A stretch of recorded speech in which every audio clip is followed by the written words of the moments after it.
Hi, folks. Jennifer Nelson here, founder of Scout Real Estate. Glad you're listening in. I created Pocket Hours podcast to elevate our game and help us all learn from the best.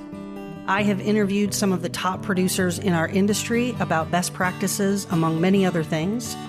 We also tackle industry issues and changes with great conversation from many of our leaders. And the best part is you get clock hours just for listening in. After you have listened to 3 episodes, just email info@scoutrealestate.com to answer a few easy questions for the interview, and you will receive your certificate. Meanwhile, enjoy listening and learning, and go out there and be the agent you would hire. Today is super fun because we get to have my financial advisor, Josh Whelan with Altera Advisors, on this call. We're going to go over this article from the New York Times that says renting is better than owning a house. Its premise is to say, if you invest correctly, you end up better off renting than buying. And we're going to dig in. Our case study is with a woman named Kate, who happens to be a renter with me currently right now. What she's paying now versus what she would pay in a mortgage. And we just lay it all out there. We dig in. We tried really hard not to make you black out, doing a bunch of number stuff for those of you who aren't number people, but tried to make it really applicable, easy to understand. We hope we did that. But reach out if you have any questions on this. And for those of you listening that have renters in your life, I think this is a great podcast to share with them. Here we go. I'm super excited today because I get to have a great and fun and engaging and exciting and informative, all those adjectives, conversation with my friend, with my financial advisor, Josh Whelan with Altera Advisors. Josh, thank you for being here today. Of course, yeah. I've been waiting for those adjectives to be applied to me at some point. So thank you for fulfilling. There you go. You checked the bucket list item for me, so I appreciate it. Fantastic.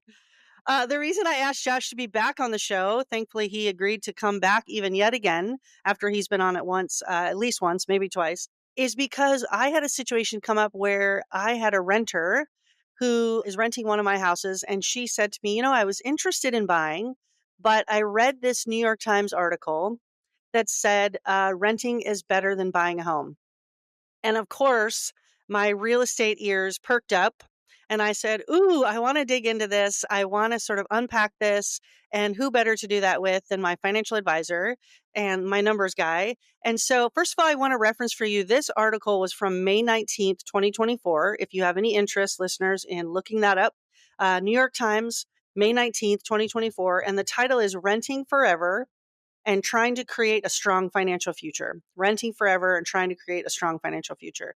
So Josh and I both read that article and then spent a good deal of time sort of saying, what are the major points that are coming up here?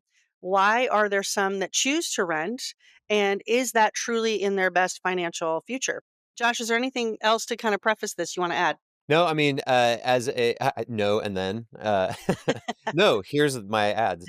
I would say when we talk about this question with clients, we always talk about how financial planning is both numbers and goals, emotions, objectives. So there's some things that make or break a financial plan where we would say, when I don't call myself a financial advisor, I call myself a math-based cheerleader. And so what it means is if your goals can work either way, I will cheer you on toward the one that's going to be the most fulfilling path. This is one of those things that for some people is not a make or break to their financial plan, but the numbers clearly show something. So then as long as somebody is choosing their path with knowledge of what the numbers are, there's multiple paths to them kind of designing their own future.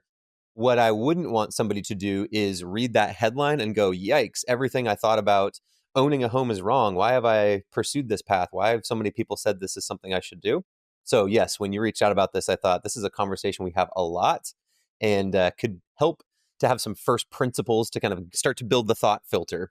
I had one of the brokers at Scout Real Estate dig into this a little bit. I asked all the brokers to look into this article and sort of give their thoughts on it. And a couple things that she said was that the article talked about planning for inflation, which Josh and I will get into a little bit later, using the difference in funds of what you would rent versus buy and invest the difference. So, for example, if you can rent for less money, which typically we'll talk about that a little bit in a minute as well. But if you can take the difference of what you would have paid in a mortgage and invest that money instead of just saying, hey, I'm living more cheaply because I'm renting. I don't have to pay that much, but not invest that money. So this article sort of taking that money and investing it. One of the things it talked about, interestingly enough, was not being ashamed to be a renter. There's a little bit of a stigma around that, and that you're just because your parents owned a home and have owned it for 45 years or whatever, I'm exaggerating, you don't have to. And then to stay on top of the stock market. So that was the gist of that article. And like all articles, not all, but a lot of articles, they're sensational. So they're putting out this headline that makes everyone go, "Ooh, wow!" And at the end of it, they're sort of saying, "Here's another way to do this. It's not necessarily that it is a better cost analysis to rent than buy," which we'll get into. So, where should we start, Josh? What do you think? I like to start with the numbers because then I can kind of build out the math framework. When we go through financial planning, we kind of talk about the steps as assess the numbers, meaning what do I want to do? What is going to be required to get there? If I keep doing what I'm doing, how close will I get? What do the numbers say? And then applying an action plan to those numbers. So there's levers you control, there's levers you don't control. I can control how much I save when I retire, some of these types of things. So let's start with the numbers, and then we can apply context to it to say, do these numbers matter for somebody's situation actually? How could you decide if you're watching this or listening to this? Does that apply to me? Should I let the numbers guide my decisions? Let's call her Kate to protect the innocent. I won't call my renter by her real name because I'm actually going to send her this podcast to listen to, but we'll call her Kate. And so, Kate is a renter in Seattle. And we're going to suppose that she is paying 3,200 a month for her home in Seattle. So we're going to look first at that. And then, surprisingly, we got some numbers from a property manager, and I think it was something like 45% increase in rent over 10 years or 8 years. I can't remember, Josh. But when Josh boiled it down, which is what he often does for me, because I'm like, wow, look at that number. And he's like, oh, that's right in line with inflation, which is exactly a little bit what the article was saying too. So increasing annually by 3.79%. So while it looks like a big number when you spread it out over time, it's actually not that big of a number. So she's $3,200 a month. So some of the pros that come with renting, Josh, give us a few of those, if you will. So first off, where did we get those numbers? We looked at in the Seattle, kind of greater Seattle area from 2010 to 2020. We looked at aggregate increases in prices, both in a home you might own and then in rent. And so with that increase from 2010 to 2020, that averages out to about a 3.79% per year compounding increase. So that might be something that would be fair for somebody to expect. Some years are going to be higher, some years are going to be lower. So when I think about a renter, there's going to be a renter by necessity and a renter by choice. A renter by necessity is I have a family of X size. I can't afford to buy the house that will provide space for all of them. Therefore, I must rent. And that's great. Renter by choice. Why would somebody rent by choice? Well, you can pick up and move anytime you want.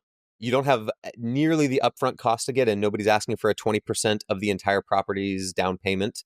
And then the toilet breaks, the sink breaks, there's a leak in the ceiling, whatever. You call the number, they put you in a hotel or whatever the thing is, right? Right. I'm not responsible for the headache. I remember when Jenny and I bought our first condo, we were laying there basking in the glory of being a homeowner, and I noticed a bubble on the ceiling. I went, what could that be? And I poked it, and my finger went straight through it, and water came pouring out onto our bed.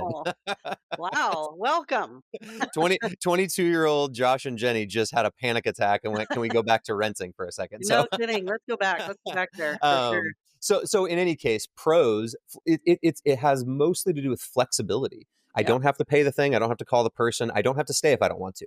Yep, absolutely, absolutely. And I do know, there's several people that I know that have been renters in the past that have now, with me, chosen to buy a house, and that is a hurdle that they have to get over. Especially, no, not going to pick on the millennials, but I'm going to just for 1 second, millennials who a lot of them, if I can group you all just for a minute, is to say the lifestyle is I don't really want to mow the yard. I don't want a yard, actually. I want to go skiing on the weekends. I want to go on a fun trip. I want to be able to get up and go and not have to do home maintenance. So for the millennial, if that's you out there that's saying, why own when I can rent and not have any of that headache? We hear you. We understand that's a pro for renting. Let's move into just a little bit. Let's go back to Kate, and she's renting, and that's some of why she likes to rent, right? She can move anytime, sort of, at the end of her lease. She doesn't have to come up with 20% down of a down payment. And if something breaks, she just calls me, which is true. That happens. Okay. So let's move into a few of the cons. Josh, why don't you go there? Yeah, well, so rent increases are going into somebody else's pocket. Let's apply that 3.79% inflation rate per year over 10 and 20 years. Kate will have spent $456,570 on rent. So her $3,200 a month, if that increases at that rate, add it all up over 10 years, she spent almost $500,000 on rent. Extrapolate that another 10 years to 20 years, it's over $1.1 million that she's paid in rent.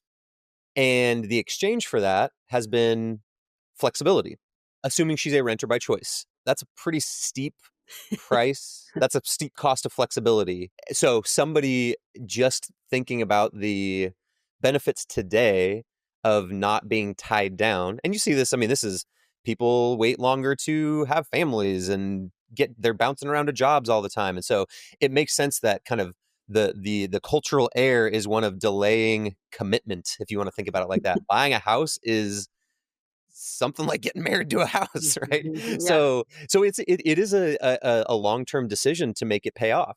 I don't want somebody thinking flexibility equals better without weighing the cost of it. So if you think 20 years of flexibility just cost me $1.1 million, I don't have any equity to show for it at all. My landlord has a ton of equity to show for it, which is great. Those are a couple of the cons from a numbers perspective. The other thing is lifestyle. With the flexibility that you have comes the flexibility that your landlord has. Your landlord can say, hey, at the end of this lease, I'm selling your home. Hmm. It's not your house. You don't own the house, but it is your home. You've probably painted some of the bedrooms and hung art that you love. You know, you may have not remodeled it necessarily, but you've probably hung the curtains that you like and designed furniture for it, whatever. They can decide your home is now being sold to somebody else and you need to go find yourself a new home. I just want to speak to two things on that. One is the lack of control. So for me, maybe it's a tinge of a control freak. Just going to say that out loud. Not that anyone's surprised by that. But having someone else sort of be in charge of that sanctuary space for me sounds really frightening, to be honest. So being at the whim of whatever's happening in their life that I have no control over, I have no knowledge of until I get a notice that literally says, by the way, we're selling the house. You have until this time to be out. And I'm in now a scramble that I didn't choose or have any control over to go find a new place to live. Realistically, the market in Seattle for availability for rentals is tough. You pay a high price, and there are a lot of kind of junkers out there as a result, right? Because there's more demand than supply for a good rental. So you end up walking around looking at your other options saying, oh, I'm leaving this house that I love, that I wish I could own, but I don't own it because I love the flexibility. And now I got to go find one that I don't like at all. I just want to say this again and just let it sink in to our listeners is to say, over 10 years, if you decide to be a renter for 10 years, here's Kate. She decides to rent my house, $3,200 a month. With inflation, in 10 years, she will have spent $456,000. That just, I don't know, it's sobering to me. It's a whole lot of money. It's a whole lot of money. And the equity, as I'm looking at our notes for preparing for this, is zero. It's truly that rent situation or leasing a car situation, whatever you want to say. You walk away having had that experience. I got to drive this cool brand new car and I paid X number of dollars a month, but I've got nothing to show for it at the end of that term. I have nothing to show for it. So let's move now. Kate has decided to, instead of renting, she decides to buy a house. And for purposes of our sort of comparison, it's going to be an $800,000 home with 20% down, and according to what I know, because I'm in real estate, we went really conservative on the appreciation. So trying to say, let's not go with what last year was or even the last 3 years combined, but let's go back a ways and say, let's average it out and make it 6.23 annual home appreciation, which in Seattle is very low. But hey, for purposes of this, let's make sure we're not overestimating the appreciation, right? For the scenario geeks, we just kind of replicated the approach we took for the rent. So we looked at aggregate appreciation over a 10-year period of time and annualized it out. So the goal was to make this truly what an apples to apples experience for somebody or analysis for somebody over the same decade in roughly the same place. And then, yeah, recently we've seen appreciation a decent amount higher than that. But yes, so there's some methodology for anybody who's peeking under the hood. I like it. And that is why Josh is on the show. See, right there, right there. I love it. Okay, so Josh, talk to me a little bit about the pros of buying that we came up with. Yeah, so it's twofold. It's numbers and it's lifestyle. So those are going to be themes that are recurrent for me. On the number side, it's wealth building. So you are investing more and you are earning more. Okay, so going a little bit into without totally going through every row and column of the case scenario. We also looked at what if you had repair costs of between $5,000 and $15,000 per year. You have to put a down payment down, like things like this. Even after all of that, over 10 years, your home value, your $800,000 home would have appreciated to nearly $1.5 million, $1.464 million. And after 20 years, it would have been over almost $2.7 million. That's the value of your home after 10 and 20 years. So that means if you had taken that 20-year number, you've got between $350,000 and $550,000 of net equity, even subtracting out all your repairs and all your expenses and all of that type of thing. You've put a decent amount of wealth in your pocket, even though you're cash flowing more to be there. So, pro number one is wealth building. Another one is stable costs. Even today, if you looked up mortgages, you're going to see higher than average rates over, especially over the last, 10 years, 20 For years. sure. If you get a fixed rate mortgage right now at a little over 7%, which was the analysis that we did, and then rates go up, guess what? Your rent's not going to go up. Your mortgage is fixed. But if rates come down, your rent, quote unquote, could come down. You can refinance and you can even keep the same repayment period and reduce your net interest costs. So when you buy, you're stabilizing your cash flow a bit. Of course, you're picking up some risk of repairs, things like that. And you keep control. Nobody but you makes the decision of, do you sell the house? Do you remodel the house? One of my favorite things that we've done at our house is replace the deck. We love to entertain people. The deck we had was way too small. There's no way we were going to put that cost into a rental, Yeah, even though it would have elevated our lifestyle at that point, allowed us to do more of the things that we love, which is entertain more people. But because we own it, we had the flexibility to go, do we want to do it? Let's just do it. If we have the finances to do it, awesome. And it is one of our favorite places in the world. In the summer, sit on the deck, have people over. And so more control to renovate and sell on your terms is a major plus that you pick up for the commitment of owning it. I like it. I like it. Yeah. I want to talk about a couple of things that you said because I think this is an overlooked point that's so important is to say, yes, you have to come up with a down payment. And some people borrow from their retirement, some people get gift funds, whatever, to find that money. But then once you lock in that, let's say 30-year mortgage, that is your payment. That's your payment. And so, with the rising costs of rent, as we're talking about, even though we went low on that at 3.79, you have more control about what it's going to cost you to live somewhere because it's a fixed rate. And to your point, if rates go down, then your payment goes down. There's no chance of it going up when you have a mortgage, right? That this is the cost. Now, I will add a caveat to say taxes can go up. That changes your mortgage. Your insurance might go up, but your actual payment for the house is a fixed rate, which is the stability that Josh you were just talking about. I wanted to talk about Josh gave a great example of his deck, but I want to just say I am a person who loves a home project. I mean, I geek out on them. I do them all the time. For those of you that know me at all, I'm constantly posting about something else that I've changed in my house. My poor daughter is comes home from school and is like, "What else has happened today at our house?" There's another shed office in the backyard. Exactly. My friends joke that in the time it takes them to like paint their office, I've built a second story on my house, right? Like this is the joke. Pocket Hours is brought to you by Scout Real Estate. Hi, I'm Jennifer Nelson, owner at Scout Real Estate. I started this firm with the vision of doing things differently, with our focus on legendary service for our clients and creating a community of producing agents to spur each other to do higher quality work. If you are interested in learning more about how a small group of like-minded brokers have come together to have some fun while doing a lot of business, reach out to me, 206-227-7966, or email jennifer@scoutrealestate.com. I promise you this, fun is a high priority for me, but so is winning. So if you appreciate those two things, you might be interested in Scout. Looking forward to hearing from you. There's something to creating a space, making a home, to your point, Josh, a house versus a home, your own. And you are limited, in my opinion, if you're financially savvy at all, to not want to be spending too much on long term fixtures to a house that is not your house. Right. So I remember living in a rental and the bathroom really needed to be remodeled.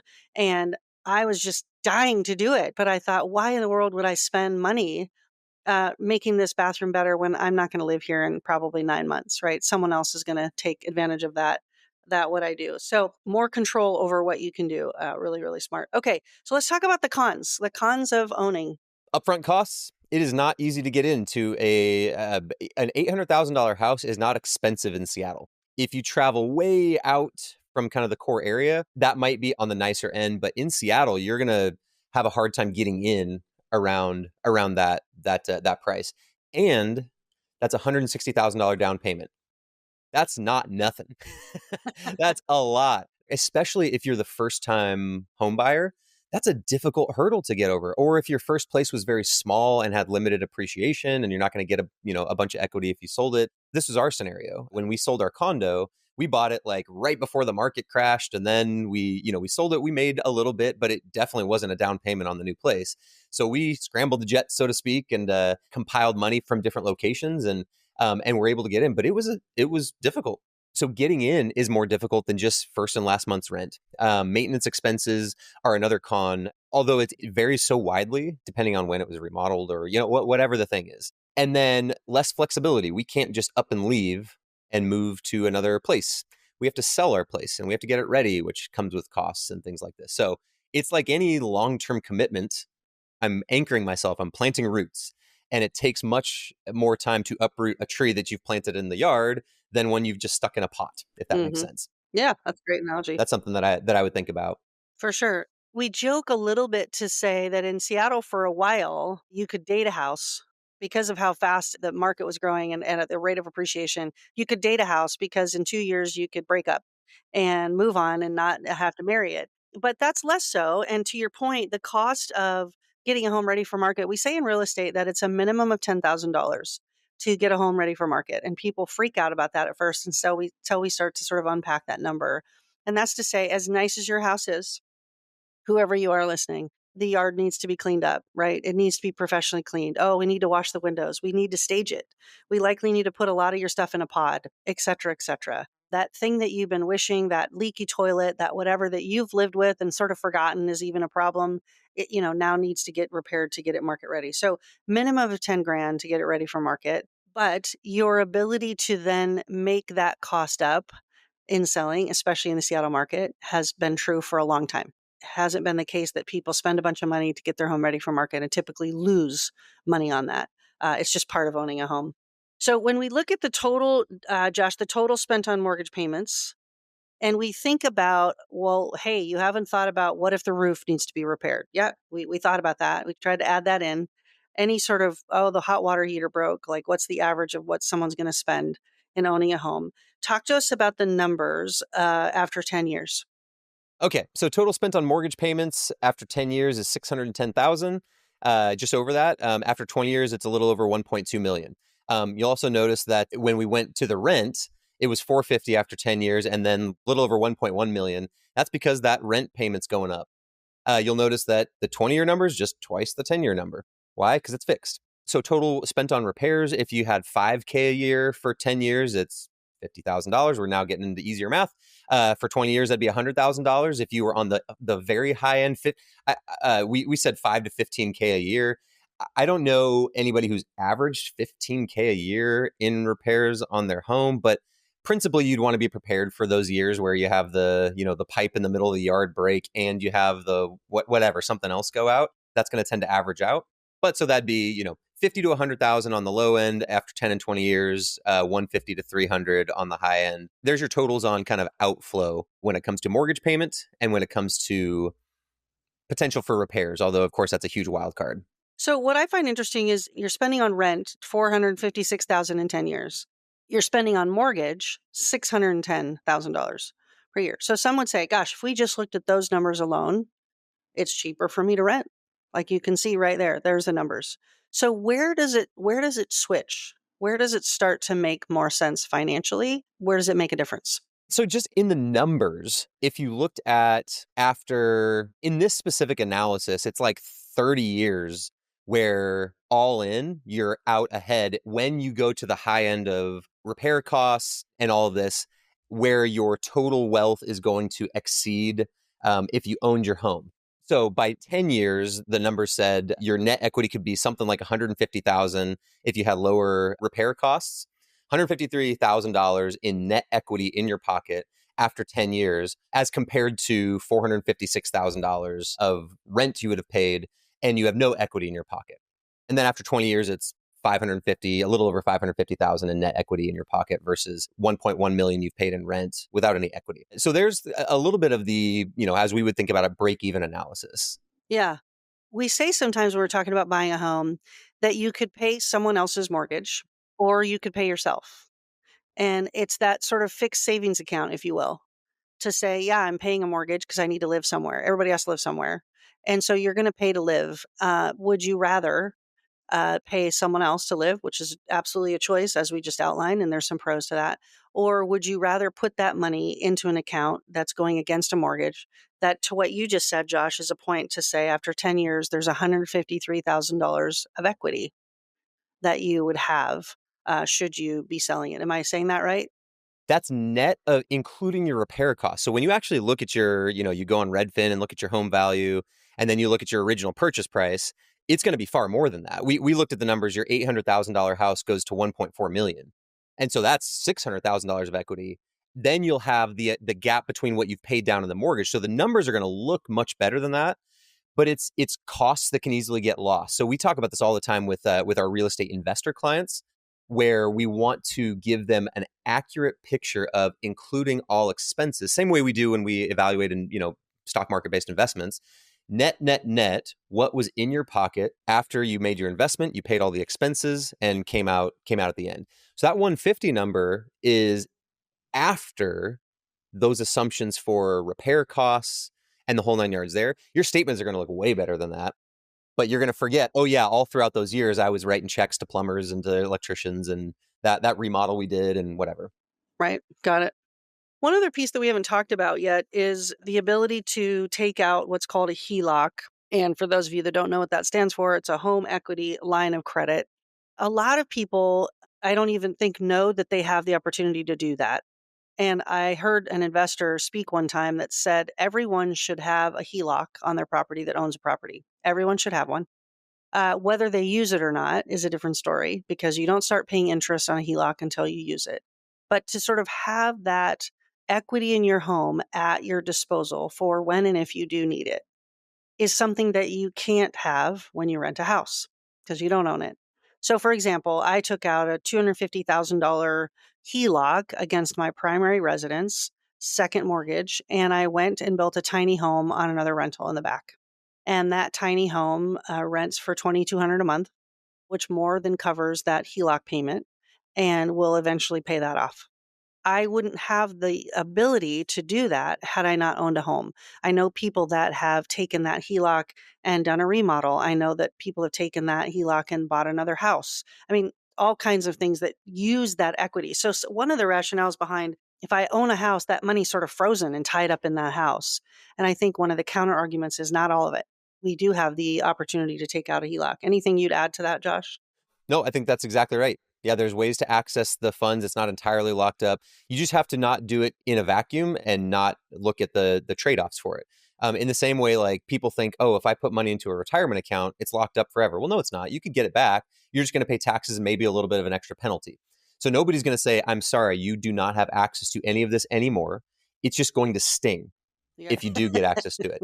A, I a love HELOC it. is a HELOC is even a little bit different because it's so fluid. You could take money out. You're going to pay interest while it's out to the bank at whatever rate it is at that time. But nobody's saying, hey, you must repay exactly on this schedule. You can only take out this amount unless up to the limit that you can. But yeah, that does add quite a bit of flexibility. So that's a great point. So let's go back to Kate. So Kate is currently renting one of my rentals, and I'm going to send her this podcast. And some would say, why would you do that, Jennifer? She's a great renter. She is a great renter, by the way. And she might still choose to rent. But I would love for anyone who's listening to this or who has folks that are could listen to this to pass it on to say that I think, and Josh, you can weigh in. I'd love to hear your sort of summary. But I believe, obviously, I have a little bit of a bias coming as a real estate agent into this call.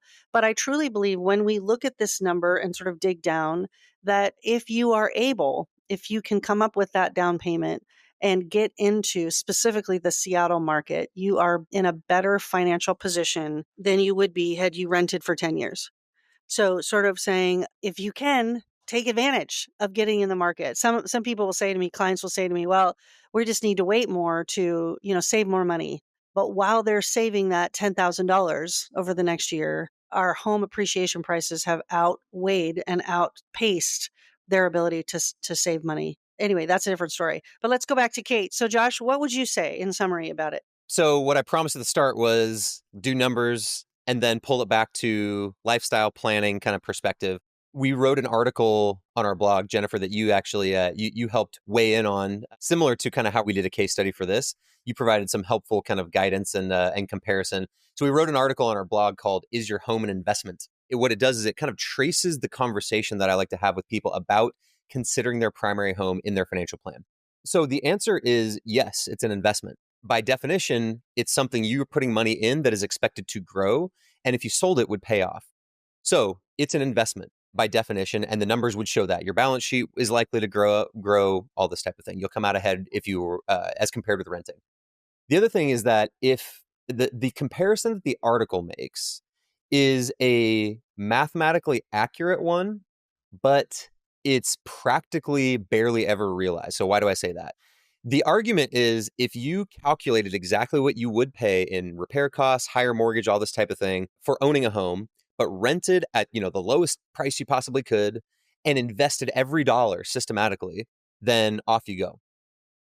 I can tell you as a homeowner, I have been in situations where we've had to make a choice to pay an expense, a remodel, and that has forced us to make lifestyle changes for a period of time to offset that. The problem with the comparison is nobody's forcing you to save those dollars. And so barely anybody actually does it.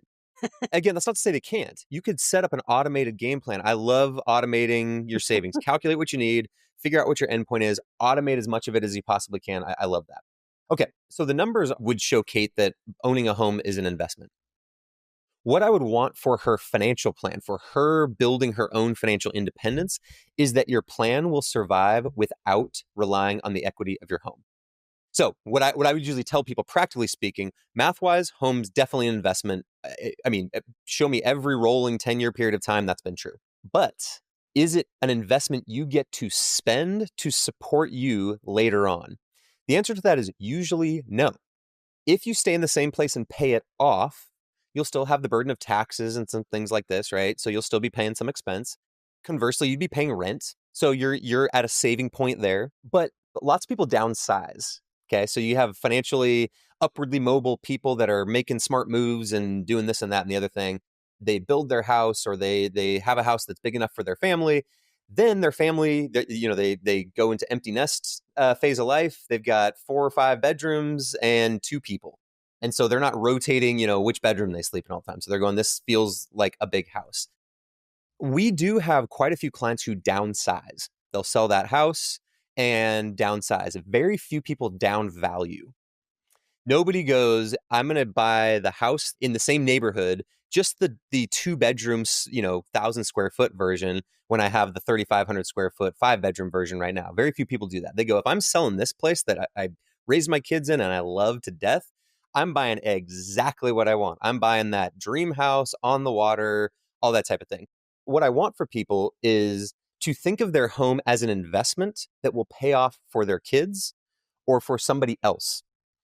And I want their plan to survive, to be completely sound apart from selling their house or harvesting any equity from it, for them to think of their home during their lifetime. So for Kate, think about your home during your life that you own as a lifestyle choice that will pay off eventually for somebody. You may be in the minority that sells and actually down values. And so then you get $1 million and you put it in the investment account and it kicks off income for you and so on. but I want your plan to be sound without that, because I don't want you to be 70 and with your back up against a wall, and now you're having to use the equity to make your plan work. So math, your home's totally an investment. Planning wise, please, if you're able, think of your home as an investment that will pay off for somebody else.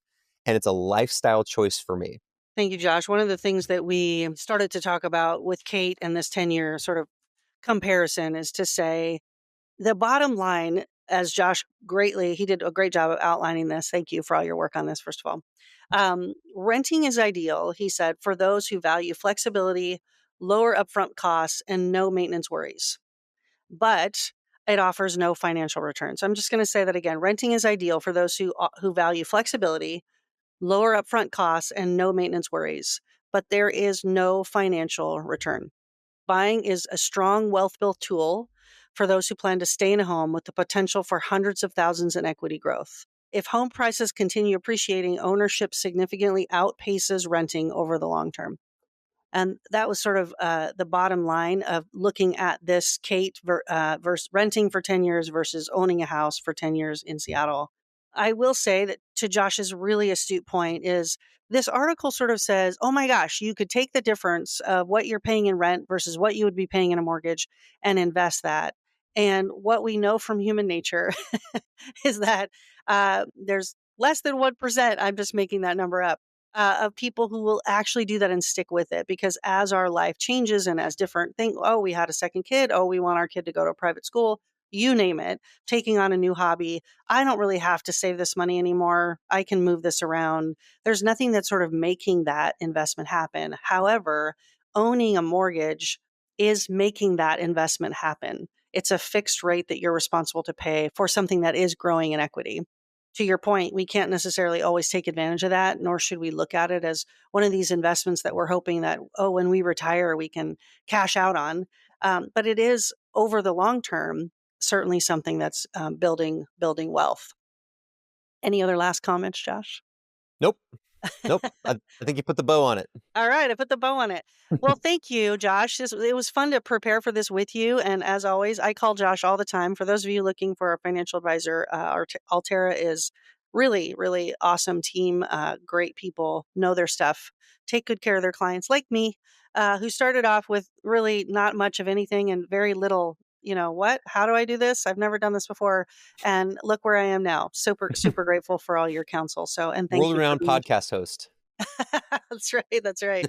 Well, thank you, Josh. And hopefully this has been good for you listeners, and go tell all the people that are renting that maybe this is worth listening to. So thanks again.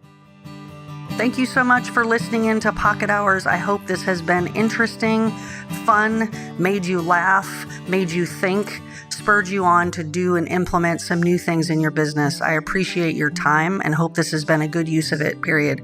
Now, go be the agent you would hire.